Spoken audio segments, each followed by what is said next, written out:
미중 갈등이 격화되는 가운데 베이징 주재 미국 대사관은 최근 트위터에 엠블럼 디자인을 수정했습니다. 그런데 새 엠블럼은 중국 두 글자가 사라지고 베이징만 남아있습니다. 이를 놓고 중국 네티즌들 사이에는 다양한 추측이 난무하고 있습니다. 일부는 미국이 중국 공산당 정권을 합법적인 정부로 인정하지 않고 있는 게 분명하다고 주장했습니다. 미국이 대사관이라는 공식 기관을 통해 국가 명칭인 중국을 빼면서 중국 공산 정권을 정통성 있는 기관으로 인정하지 않았다는 겁니다. 이전 엠블럼은 위쪽에 중국어로 미국 주허대사관이라는 글자가 쓰여 있었으며 아래는 베이징 중국이라고 돼 있었습니다.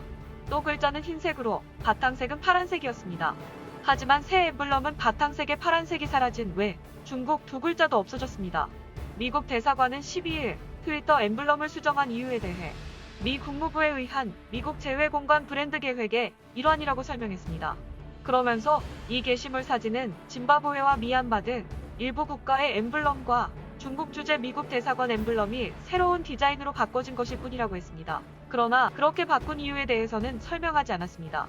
이에 대해 중국 네티즌들은 11일 12일 미국 대사관 트위터에 중국 베이징을 그냥 베이징으로 바꾼 것은 곧 타이페이에 대사관을 설치하려는 것 아니냐. 타이페이에서 대사관 개설을 환영한다. 탈중국화를 지지한다. 번체로 하면 더 좋다. 등의 댓글을 남겼습니다. 주중 대사관은 주중화민국 대사관이라는 의미로 파악할 수 있기 때문입니다. 또한 트위터에는 도쿄와 서울의 미국 대사관 엠블럼은 바뀌지 않았다는 걸 예로 들며 베이징 주재 미국 대사관이 엠블럼을 변경한 진짜 이유는 미국 정부가 중국 공산당 정권을 합법적인 정권으로 인정하지 못하기 때문이 분명하다는 의견이 줄을 이뤘습니다. 이번 엠블럼 변경의 타이밍은 미국 알렉스 에이자 보건복지부 장관의 역사적인 대만 방문과 홍콩 당국이 빈과일보 사주 지미라이를 체포한 시기와 겹쳐 묘한 암시를 주기도 했습니다.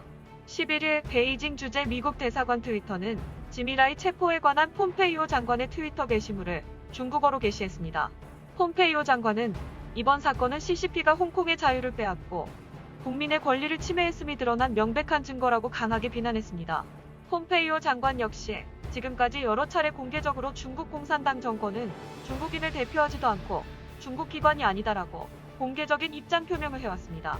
중화권 시사평론가 첸저우는 베이징 주재 미국 대사관이 엠블럼을 변경한 것은 미국 정부가 중국 인민과는 계속 교류하겠지만 중국 공산당과는 단절을 가속화시키겠다는 신호를 보낸 것이라고 분석했습니다.